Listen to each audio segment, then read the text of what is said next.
ভালো কি হয়েছে গত 4 মাসে? দুর্নীতি প্রবণতা বা দুর্নীতি করার ইচ্ছা এই সংক্রান্ত সিদ্ধান্ত নেওয়া বন্ধ হয়ে গেছে। আমরা বাণিজ্য, বিনিয়োগ, FDI, employment creation, actual action কি দেখতে পাচ্ছি? 9টা বা 10টা ব্যাংক যেগুলো খুবই খারাপ অবস্থায়। কিন্তু আমার প্রশ্ন হলো, এই 22,000 কোটি বা 12 যেই টাকাটাই ছাপিয়ে লিকুইডিটি সাপোর্ট দিতে হচ্ছে, আপনি কতদিন দিতে পারবেন, কতবার দিতে পারবেন? স্টোলেন অ্যাসেটস এগুলো কি রিকভার করা সম্ভব? সম্ভব। প্রসেসটা কিন্তু জটিল এবং ব্যয়বহুল এবং সময় সাপেক্ষ।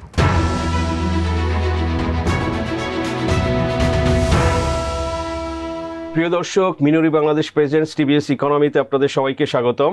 আমি সাজ্জাদুর রহমান আছি আপনাদের সঙ্গে। আমাদের সঙ্গে গেস্ট হিসেবে আছেন ডক্টর মাসরুর রিয়াজ। আমরা অনেকেই চিনি তাকে।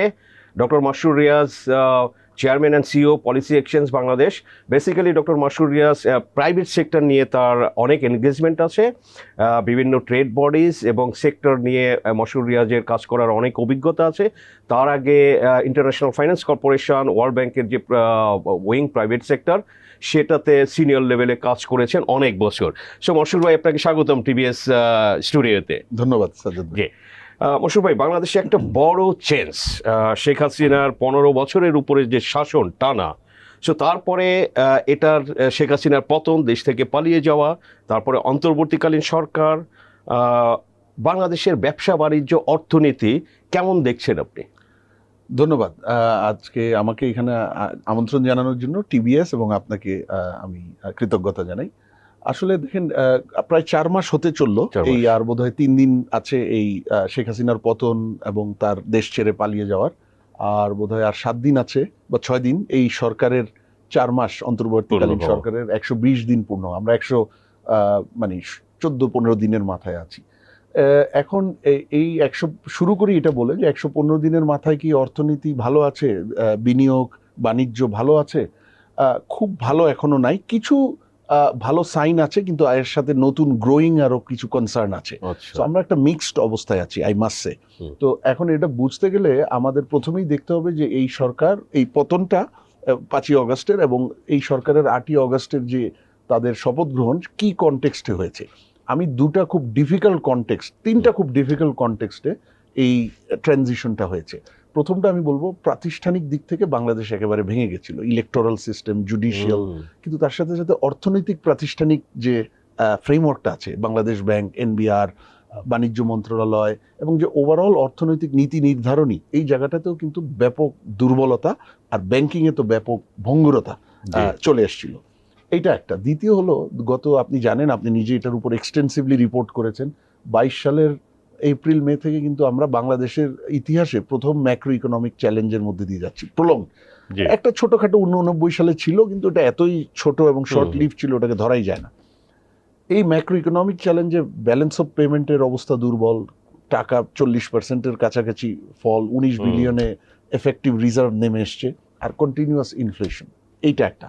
আর থার্ড ইস্যু যেটা ছিল, ব্যাপক করাপশন ব্যাংকিং এবং পাবলিক সেক্টর ফাইন্যান্স বা পাবলিক সেক্টর ইনভেস্টমেন্টসে।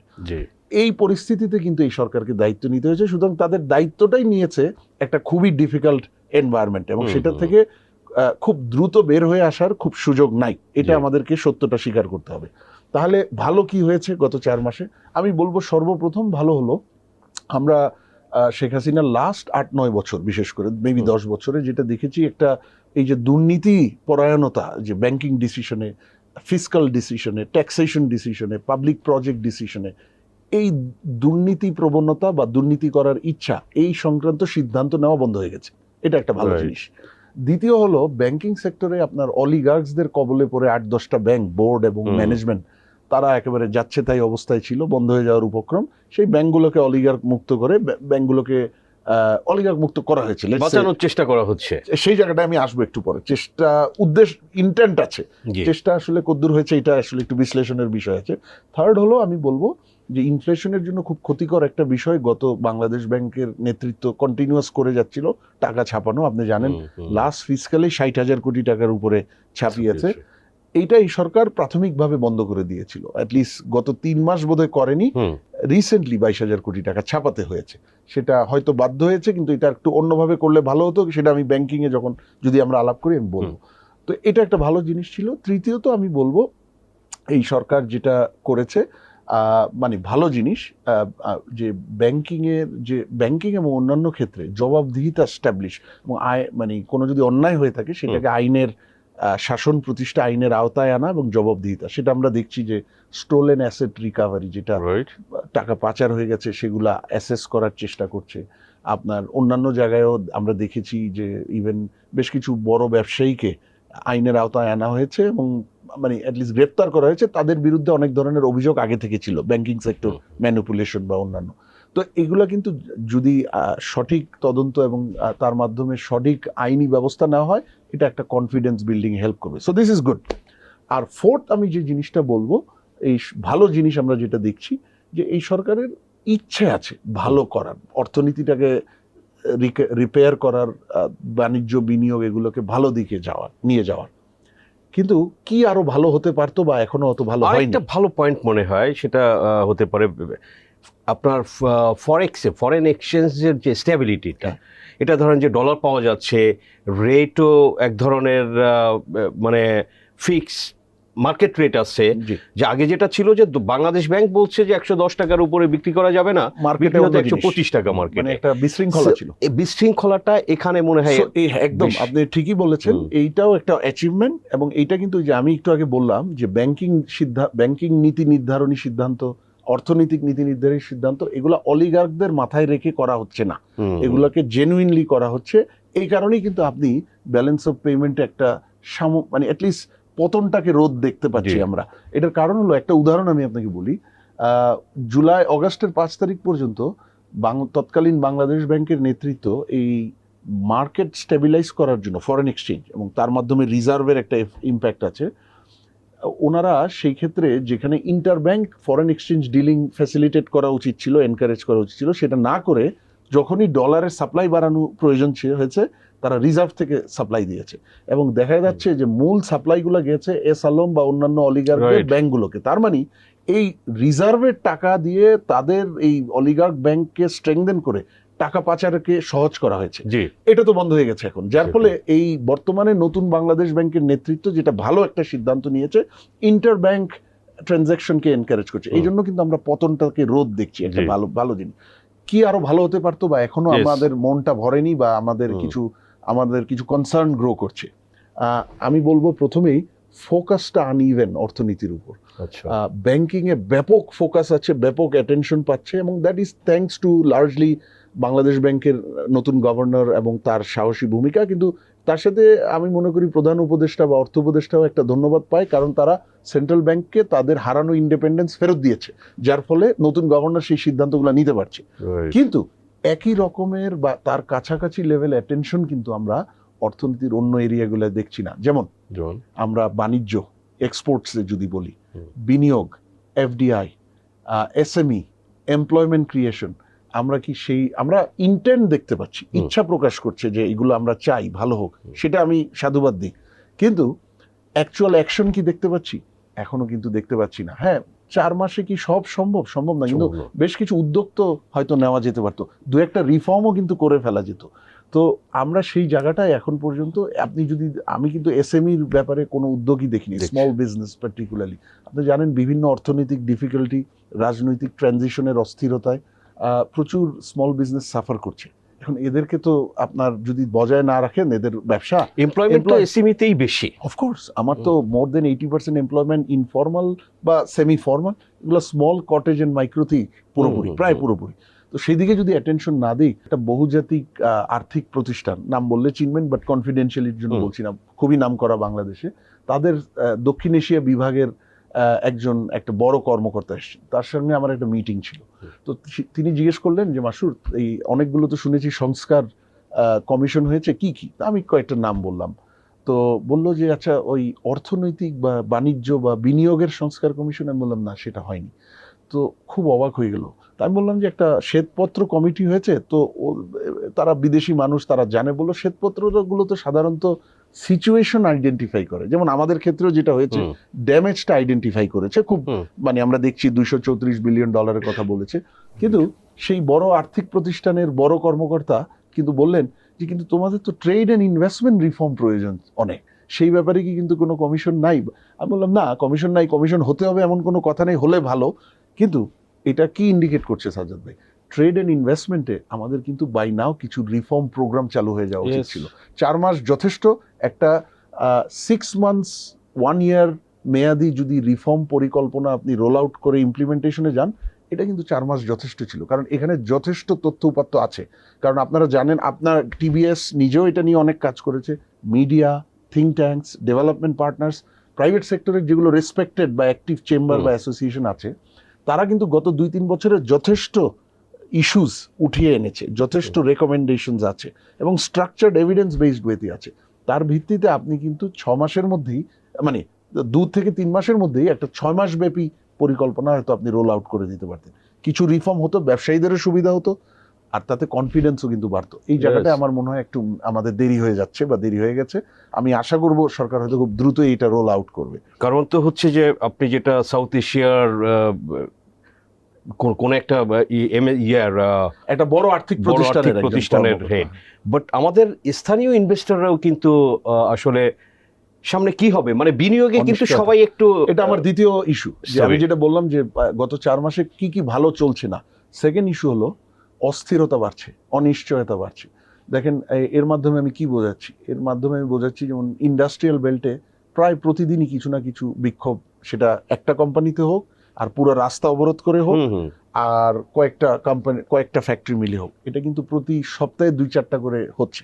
আপনি দেখছেন, আমরা দেখলাম ওই দিন 3 দিন আগে কোনো একটা গার্মেন্টস এর মালিককে শ্রমিক বিক্ষোভের কারণে ডেকে নেওয়া যাওয়ার পরে শ্রমিকরা তার উপর আক্রমণ করেছে এবং সে মারাত্মকভাবে আহত হয়েছে।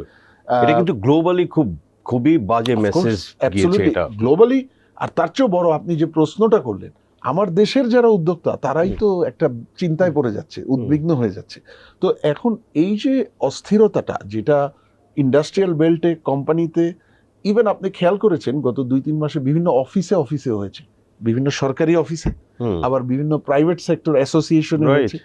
এগুলো, এই অস্থিরতা, এই বিক্ষোভগুলা, ঠিক আছে, এগুলা এত বড় ট্রানজিশনের পরে কিছুদিন হবে এটা আমরা ধরেই নিতে পারি। কারণ 15 বছর বা পার্টিকুলারলি লাস্ট 10 বছর একেবারেই মানুষ কথা বলতে পারেনি, অনেক কষ্টের মধ্যে দিয়ে গেছে। কিন্তু এটা কি 4 মাস পরেও কন্টিনিউ করবে? এটা কিন্তু আমরা কেউ ভাবিনি বা করা উচিত না। তো এখন এটা কেন হচ্ছে? এর দুটো কারণ আমি বলবো। একটা হলো যে যেটা শ্রমিক অসন্তোষ হচ্ছে, ইন্ডাস্ট্রিয়াল আনরেস্ট হচ্ছে, এই জায়গাটায় আমার মনে হচ্ছে সরকার এটাকে ফ্র্যাগমেন্টেড ওয়েতে অ্যাড্রেস করছে, ফায়ার ফাইটিং মোডে অ্যাড্রেস করছে। এখানে আগুন জ্বলছে, একটু গিয়ে স্প্রে করছি, ওখানে আগুন জ্বলছে, সরকারের করতে অ্যাডহক বেসিসে এই সব সমাধানগুলো এটা করছে। এইটা তো এইভাবে হবে না। এখানে এটাকে কৌশলগতভাবে, এটাকে হোলিস্টিক্যালি কৌশলগতভাবে এটাকে অ্যাড্রেস করতে হবে। এটার শুধু ঘটনা ঘটলে যে লোক পাঠালাম, নিরাপত্তা বাহিনী পাঠালাম, আর খুব বেশি হলে একজন হয়তো সরকারি উচ্চপদস্থ কর্মকর্তা গিয়ে একটা আলোচনা করে আসলো, এইটা তো হবে না। এটা আপনাকে একটা প্রসেসের মধ্যে নিয়ে এটাকে অ্যাড্রেস করতে হবে। পুরোপুরি হয়তো তাতে আপনার সমস্যার সমাধান না হলে এটা কমে আসবে অনেকটাই, নাম্বার 1। নাম্বার 2, আরেকটা কারণ আমি দেখছি এই অস্থিরতাটা বাড়ছে, অনিশ্চয়তাটা বাড়ছে, সেটা হলো যে জনপ্রশাসন, সিভিল অ্যাডমিনিস্ট্রেশন, এটার সাথে কিন্তু ব্যবসা বাণিজ্য খুব ওতপ্রোতভাবে জড়িত। কেন বলছি? আপনি দেখেন, এই policy formulation, policy roll out, regulation বানানো, সেটার এনফোর্সমেন্ট, দেন সার্ভিস ডেলিভারি, লাইসেন্সটা পাবেন নাকি, রিনিউয়ালটা হবে নাকি, বন্ড লাইসেন্স, অ্যাপ্রুভাল, এটা কিন্তু জনপ্রশাসনের বিভিন্ন মন্ত্রণালয়, অধিদপ্তর ওতপ্রোতভাবে জড়িত। এখন আমরা যেটা প্রতিদিন পত্রিকায় খবরে দেখছি বা ইউটিউবে বা নিউজ চ্যানেলে দেখছি, জনপ্রশাসনে এখনো প্রচুর অস্থিরতা চলছে। এগেন, কিছুদিন এটা হওয়ারই কথা ছিল, এতদিন পরে এখানে অনেক জঞ্জাল ক্লিন করার বিষয়। জঞ্জাল ক্লিন করতে সময় বেশি লাগবে, কিন্তু একটা মিনিমাম লেভেল অফ স্টেবিলিটি, পরিবর্তন, কাউকে শাস্তি দিতে হলে ওএসডি বা কোনো ধরনের প্রসিডিংস, সেটা করে আমার তো মনে হয় 1-1.5 মাস, 1.5-2 মাসের মধ্যে এই জায়গাটা স্টেবিলিটি আসা উচিত ছিল। সেটা এখনো আসছে না। আমরা দেখছি বিভিন্ন মন্ত্রণালয়ে আপনার অনেক জয়েন্ট সেক্রেটারি, ডেপুটি সেক্রেটারি ঠিক ডাইরেকশন পাচ্ছে না উপর থেকে।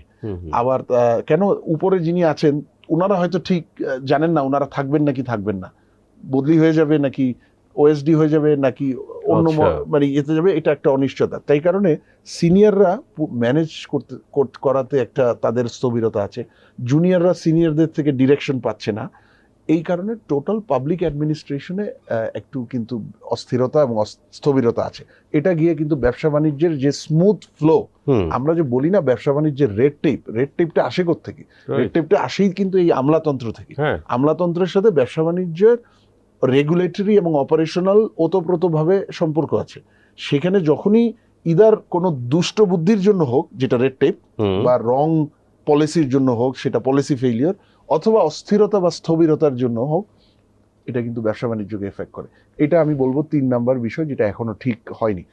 4 নাম্বার আমি বলবো বাংলাদেশ ব্যাংকের তরফ থেকেই সবচেয়ে বেশি অ্যাচিভমেন্ট আছে গত 4 মাস, সাহসী সিদ্ধান্ত আছে এবং এটা কন্টিনিউ করছে এবং এটার জন্য আমরা সাধুবাদ জানাই। কিন্তু এই 22,000 কোটি টাকা ছাপানোর পরে একটা প্রশ্ন কিন্তু আসছে। আচ্ছা, কি প্রশ্ন? প্রশ্নটা হলো, এই 22,000 কোটি টাকা ছাপছে 9টা বা 10টা ব্যাংক, যেগুলো খুবই খারাপ অবস্থা এবং মূলত গত রেজিমে এগুলোকে একেবারে লুটপাট করে সব নিয়ে যাওয়া হয়েছে সেই কারণে। এখন এগুলো বন্ধ হয়ে গেলেও বিপদ, কারণ ব্যাংক রান আমরা চাই না, কেউই চায় না, তাহলে ভালো ব্যাংক এফেক্টেড হয়। অনেক ডিপোজিটররা তো আছেই, আর অন্য ভালো ব্যাংকও কিন্তু তখন ধসে পড়ে যায়, দু চারটা। এটাই হয় ব্যাংক রানে, আমরা কেউই ব্যাংক রান চাই না। তো সেই কারণে এদেরকে কোনো না কোনো ভাবে তো টিকায় রাখতে হবে। এখন টিকায় রাখতে গিয়ে যদি 22,000 কোটি টাকা দেওয়া ছাড়া উপায় নাই, তাহলে দিতে হবে। কিন্তু আমার প্রশ্ন হলো, এই 22,000 কোটি বা 12 যেই টাকাটাই ছাপিয়ে লিকুইডিটি সাপোর্ট দিতে হচ্ছে, আপনি কতদিন দিতে পারবেন, কতবার দিতে পারবেন? কিন্তু আনলিমিটেড টাইম পারবেন না, এটার সক্ষমতাও নাই, এটার বাজারের নেগেটিভ এফেক্ট আছে। তাহলে আপনাকে যদি সাপোর্ট দিতেই হয়, it has to be part of a plan, it has to be part of a game plan. Game প্ল্যানটা কি? যে আমি এই 9টা বা 10টা ব্যাংক, এদেরকে অ্যাসেস করে, কুইক অ্যাসেসমেন্ট করে, তাদের জন্য আমি একটা রিকাভারি প্ল্যান দাঁড়া করাবো, যে এই ব্যাংকগুলো তাদের নিজের পায়ে দাঁড়া হতে মিনিমাম লেভেলে 1 থেকে 1.5 বছর বা 2 বছর লাগবে। ফর এক্সাম্পল, এই 1.5 বছরে তাদের এই পরিমাণ ক্যাপিটাল ইনজেকশন লাগবে, 10 টাকা মনে করে। এই 10 টাকা থেকে সরকার 5 টাকা দিবে এই যে লিকুইডিটি সাপোর্টের মাধ্যমে, আর 5 টাকা হয়তো বন্ড ইস্যু করে, প্রেফারেন্স শেয়ার ইস্যু করে, নতুন ইনভেস্টর শেয়ার বিক্রি করে। প্ল্যান আছে, এক্সটার্নাল অডিটর দিয়েও বাংলাদেশ ব্যাংক অডিট করছে বা করবে বলে আমরা জানি, কিন্তু প্ল্যানটা কিন্তু হয় নাই। এক্সটার্নাল অডিট নিয়ে কত অ্যাসেসমেন্ট করছে, এটা দরকার আছে। এটা আপনার যারা চুরি করেছে তারা কতটুক করেছে তাদেরকে ধরার জন্য সেটা দরকার আছে। কিন্তু রিকাভারি প্ল্যানটা কিন্তু বাই নাও একটু দাঁড়িয়ে যাওয়ার দরকার ছিল। 120 দিন হয়ে গেছে, তো 4 মাস খুব দ্রুত। আর তখন আপনি বলতে পারতেন যে ঠিক আছে, আগামী 2 বছর লাগবে এই ব্যাংক এক্স তার দাঁড়াতে, তার এখানে 10 টাকা লাগবে, আমি 2 বছরে 5 টাকা দিব সরকার থেকে। দেন সরকারও জানে কত টাকা তার ছাপাতে হবে, সো দ্যাট এটা স্টেরিলাইজেশনের মাধ্যমে এটা নেগেটিভ এফেক্টটাকে সরিয়ে ফেলতে পারে। আর বাকি টাকা চেষ্টা করবে মার্কেট থেকে নিয়ে আসতে, সেটা বন্ড ইস্যু করে হোক বা প্রেফারেন্স শেয়ার, বা আপনি শেয়ার বিক্রি করে দেন, অলিগার্কের শেয়ার, যেটা গভর্নর সাহেব বলেছে যে আমরা শেয়ার বিক্রি করব, ফাইন, এটা করা উচিত, ওই প্ল্যানের অংশ হিসেবে। আর এই প্ল্যান করতে গিয়ে আপনি হয়তো দেখবেন যে 1টা 2টা ব্যাংক দ্বারা করানোই যাবে না, তখন তাদেরকে আপনার মার্জার অ্যান্ড অ্যাকুইজিশনে নিতে হবে। এবং সেটারও কিন্তু আমরা ওই যে গত বছর দেখছিলাম যে আওয়ামী লীগ সরকার বা রৌফ তালুকদার সাহেব এটাকে হঠাৎ করে এটা ঘোষণা দিল, মার্কেট বেসড ওয়েতে হতে গেলে 1-1.5 বছর সময় লাগতেই পারে। আপনার অ্যাসেট ম্যানেজমেন্ট ফ্রেমওয়ার্ক লাগবে, অ্যাসেট ম্যানেজমেন্ট কোম্পানি লাগতে পারে, নাইলে হয়তো কেউ মার্জার অ্যান্ড অ্যাকুইজিশনে আগ্রহী নাও হতে পারে, কারণ আপনি ব্যাড লোনগুলো কি করবেন। তো এই যে এই রিকাভারি প্ল্যানটা না করে ওদেরকে যদি বারবার টাকা দিতে হয়, তখন কিন্তু বাংলাদেশ ব্যাংক বিপদে পড়ে যাবে, ইনফ্লেশনের বিরুদ্ধে ফাইটটা বিপদে পড়ে যাবে। আমি বলছি যে এই 4 মাসে একটা প্রাথমিক প্ল্যান দাঁড়িয়ে যাওয়া উচিত ছিল, সেটার অংশ হিসেবে যে লিকুইডিটি সাপোর্ট দিতে হবে, যদি ছাপিয়ে দিতে হয় দিবে। কিন্তু এখন কিন্তু অন্ধকারে ঢিল মারার মতো যদি হয়, তাহলে সেটা বিপদে পড়ে যাবে সবাই। রাইট, বাংলাদেশে কিন্তু আপনার ব্যাংক রিকভারির একটা বড় এক্সাম্পল আছে, এটা ইবিএল, ইস্টার্ন ব্যাংক, যেটা আপনি জানেন যে আর্লি 90s বিসিসিআই যখন কলাপস করলো, তো সেই মডেলটা ছিল কিন্তু ওই বিসিসিআই যারা বিগ ডিপোজিটর ছিল, বাংলাদেশ ব্যাংকের নেতৃত্বেই রিস্ট্রাকচারটা হলো এবং বাংলাদেশ ব্যাংক ডিপোজিটরদের শেয়ার অফার করলো। সো এইভাবে কিন্তু এই bank now one of the top banks বাংলাদেশে। সো বাংলাদেশ ব্যাংক হয়তো এই ধরনেরও কিছু, সবগুলোর ক্ষেত্রে না হলেও দু একটা তো করতেই পারে, এরকমই করতে পারে, মানে ইনোভেটিভ আছে। কিন্তু সবচেয়ে বড় অ্যাসেট কি, যে ইচ্ছা আছে, সদিচ্ছা আছে এগুলোকে ঠিক করার। নাম্বার 1, পুরো পাবলিক এবং সরকারের সাপোর্ট আছে। সুতরাং এখন কিন্তু যে কোনো ইনোভেটিভ সাহসী সিদ্ধান্ত নিতেই পারে, এবং গভর্নর সাহেব যথেষ্ট সাহসী সিদ্ধান্ত নিয়েছে, অলিগার্ক মুক্ত করা, এই টাস্ক ফোর্স করা, ট্রেইল বিভিন্ন দেশের সাথে কাজ শুরু করেছেন, স্টোলেন অ্যাসেট রিকাভারি করার, যথেষ্ট সাহসী। এখন ব্যাংকগুলোকে এই 10টা ব্যাংক বা 9টা ব্যাংক তো দাঁড়া করাতে হবে, নাহলে এই অ্যাকিলিস হিল হয়ে যাবে। এই 9টার কারণে মানে আমাদের পুরো ইন্ডাস্ট্রি বা ইকোনমিতে ইম্প্যাক্ট হবে। ইকোনমিতে ইম্প্যাক্ট করবে, সেক্টরের রিকভারিটাও কিন্তু ডিলেইড হয়ে যাবে বা একটু প্রশ্নের সম্মুখীন। আচ্ছা, এই যে স্টলেন অ্যাসেটস নিয়ে আপনি বলছিলেন, তো বাংলাদেশ থেকে এই যে হোয়াইট পেপার আপনি দেখেছেন যে এখানে তারা বলছে যে billions of dollar siphoned out of country. তো আপনার এই যে স্টলেন অ্যাসেটস এগুলো কি রিকভার করা সম্ভব? সম্ভব, কিন্তু কিভাবে, এটা সময় কেমন? এটা সম্ভব, কিন্তু আমাদের প্রথমেই বুঝতে হবে এটা রিকভার করা সম্ভব, কিন্তু প্রসেসটা যে কোনো দেশের পক্ষে, শুধু বাংলাদেশ না, উন্নত দেশও যদি রিকভার করতে যায়, প্রসেসটা কিন্তু জটিল এবং ব্যয়বহুল এবং সময় সাপেক্ষ। সো সেইভাবে আমাদের তৈরি হতে হবে। জটিল কেন? প্রথমত এইখানে আপনাকে এভিডেন্স স্টাবলিশ করতে হবে। এই যে ট্রান্সফার হয়েছে, বাংলাদেশ ছেড়ে চলে গেছে, এটার ব্যাক এন্ডে কি, ফ্রন্ট এন্ডে কি, মানে beyond the border, behind the border, এই ট্রেইল স্ট্যাবলিশ করতে হবে, এভিডেন্স স্ট্যাবলিশ করতে হবে। সেকেন্ড, এটা ইজি না কিন্তু, কারণ যারা চুরি করে, পাচার করে, বিশেষ করে বড়রা খুব বিভিন্ন মানে ট্যাকটিক্সের মাধ্যমে এমন ভাবে করে, অনেক সময় বেনামে করে। সেকেন্ড হলো, আপনি যেসব দেশে চলে গেছে, এখন কিন্তু টাকাটা সেই দেশের ক্যাপিটাল এখন, আর প্লাস যারা নিয়েছে সেই দেশে তাদের স্ট্যাবলিশমেন্ট, কোম্পানি, হয়তো নাগরিকত্ব আছে, তারা তো কোর্টে চ্যালেঞ্জ করবে। এবং বেশিরভাগ আমরা দেখেছি পত্রপত্রিকা, আমরা জানি যে এগুলো গেছে উন্নত বিশ্বের দেশগুলোতে, কানাডা, ইউকে, সিঙ্গাপুর, ইউএই, ওইসব জায়গার জুডিশিয়ারি কিন্তু খুব ইন্ডিপেন্ডেন্ট, আপনাকে খেয়াল রাখতে হবে। সো ওটা যদি চুরির টাকা হয়ও, আপনি যদি লিঙ্ক স্ট্যাবলিশ করতে পারেনও, ওটা কিন্তু প্রপার ডিউ প্রসেস অফ লর মানে মাধ্যমে ছাড়া এটাকে ধাম করে ওই দেশের সরকার বলে দিতে পারবে না, এই দিয়ে দিলাম তোমাদেরকে। বড়জোর তারা ফ্রিজ করে রাখতে পারবে, কিন্তু তাতে আমরা পাবো না যতক্ষণ ফ্রোজেন থাকবে। কিন্তু আনতে হলে কোর্টে তো এটা প্রমাণিত হতে হবে। কোর্ট, কারণ যাদের থেকে আপনি টাকা আনবেন তারা তো কোর্টে চ্যালেঞ্জ করবে, এবং সেই দেশের কোর্টগুলো ইন্ডিপেন্ডেন্ট, কিন্তু খুবই শক্তিশালী জুডিশিয়াল সিস্টেম। এগুলোকে নিয়ে এগুলোকে পার করে এটা কিন্তু জটিল। সম্ভব, সেকেন্ড, এটা সময় লাগে। আপনি দেখা যায় যে কয়েক বছর মিনিমাম লেগে যায়, কারণ ইন্টারন্যাশনাল ল, দুইটা দেশের নিজস্ব ল, লিঙ্ক স্টাবলিশ করা, কোর্ট প্রসিডিওর শেষ করা। থার্ড হলো অত্যন্ত ব্যয়বহুল কেন, একটু লেগে থাকতে হয়, এবং গ্লোবাল টেকনিক্যাল রিসোর্স ডিপ্লয় করতে হয়, কেন highly specialised lawyer, highly specialised financial forensic auditors, highly special, এগুলা আমরা ধরতেই পারি বাইরে থেকে বাংলাদেশের হায়ার করতে হবে, এবং এগুলোর জন্য খরচ লাগবে। তো আমি দেখেছি যেটা এনকারেজিং, যে বাংলাদেশ ব্যাংক বা সরকার এটা নিয়ে বিভিন্ন উন্নয়ন সহযোগীদের সাথে আলাপ করছে। ওয়ার্ল্ড ব্যাংকের সাথে বোধহয় এটা আলাপ হয়েছে, ইউএস গভর্নমেন্টের সাথে, এবং তারা এটা নিয়ে সহায়তা দিবে। আরেকটা আমি দেখেছি পত্রপত্রিকায়, বিভিন্ন দেশের আইন প্রয়োগকারী সংস্থার সাথে আলাপ আলোচনা শুরু হয়েছে, সিঙ্গাপুর বা UK. This are good preparation, কিন্তু সময় লাগবে। এগুলা আমাদের কারোরই আশা করা উচিত না যে 6 মাস 1 বছরেই অনেক টাকা চলে আসবে। পুরো টাকা আনতে পারবো সেটা আমি মনে করি না, বাট বেশ খানিকটাই হয়তো সম্ভব, ব্যয়বহুল, সময় সাপেক্ষ। এটা করেছে তো অনেক দেশই, মালয়েশিয়া আপনি করেছে, বাংলাদেশ, আপনার নাইজেরিয়া করেছে, অনেক এক্সাম্পল আছে। মালয়েশিয়া তো খুব রিসেন্ট, রাইট, মালয়েশিয়া খুব রিসেন্ট, অনেক দেশই করেছে, এবং এগুলার মানে স্ট্যাবলিশ, ধরেন প্রেসিডেন্টস আছে, গুড লেসন্স আছে, সেখান থেকে মানে লেসন্স গুলো নিয়ে খুব সহজেই করা সম্ভব। কিন্তু ওই যে আমাদেরকে মেন্টাল এক্সপেকটেশন যে খুব অল্প সময় সব নিয়ে আসবো, এটা হবে না। রাইট।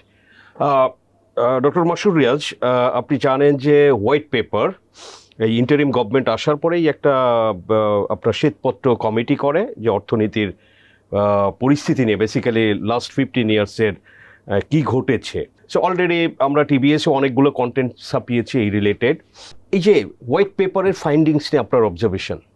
না, হোয়াইট পেপারের উদ্যোগটা আসলে মূলত যে গত 10-12 বছর আওয়ামী লীগের শাসন আমলে আমরা যেটা ব্যাপকভাবে মানে সবাই জানে যে অর্থনীতিতে ব্যাপক দুর্নীতি হয়েছে, ব্যাংকিং সেক্টরে, সরকারি প্রজেক্টসে, পাবলিক ফাইন্যান্সে, সেগুলোর কারণে, এবং এর সাথে কিছু ধরেন এনার্জি সেক্টরের স্ট্র্যাটেজি ছিল, এটার সাথে বিদ্যুৎ খাতের স্ট্র্যাটেজি ছিল, সবকিছু মিলে যে ক্ষতগুলো কি।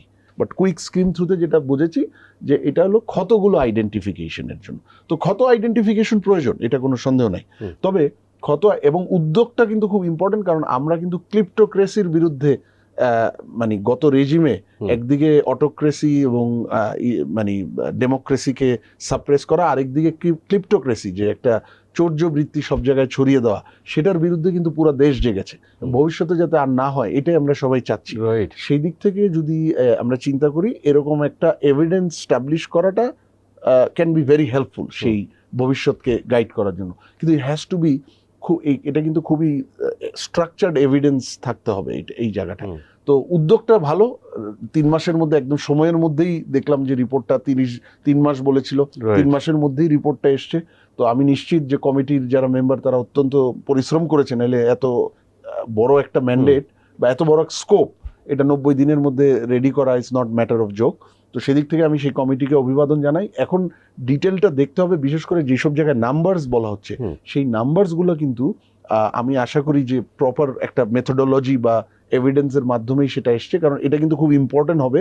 এই যে চৌর্যবৃত্তির বিরুদ্ধে পুরো দেশ জেগে উঠেছে, এটাকে সাস্টেইন করা ভবিষ্যতের জন্য সেই জায়গায় যে এই যে ক্ষতগুলো এবং এই যে এভিডেন্স বা এই যে মেথোডোলজির মাধ্যমে আমরা এটা এনেছি, সেই জায়গাটা কিন্তু খুব গুরুত্বপূর্ণ হবে।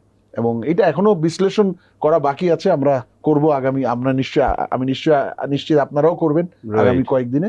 উদ্যোগটা ভালো ছিল, কারণ এই ক্ষত এস্টাবলিশ করা এটা হয়েছে সবাই জানে, এখান থেকে হয়তো একটা ধারণা আরো পেয়েছে ক্লিয়ার, রাইট, যে কোন জায়গাগুলোতে হয়েছে। তবে এই জায়গাটাকে যদি মানে একেবারে মানে ম্যাক্সিমাইজ করতে হয় বেনিফিটটা, এটার ভ্যালুটা, আমি মনে করি যে খুব এটার ডেটা যেগুলো এসছে এগুলা সব অ্যানেক্সচার হিসেবে হোক বা পাবলিক ডোমেইনে এগুলো একটু রিলিজ করলে মানুষ এটা আরো মানে শক্তভাবে খুবই মানে মানে আমি বলবো যে ভবিষ্যতের জন্য it will be a very strong evidence আর কি।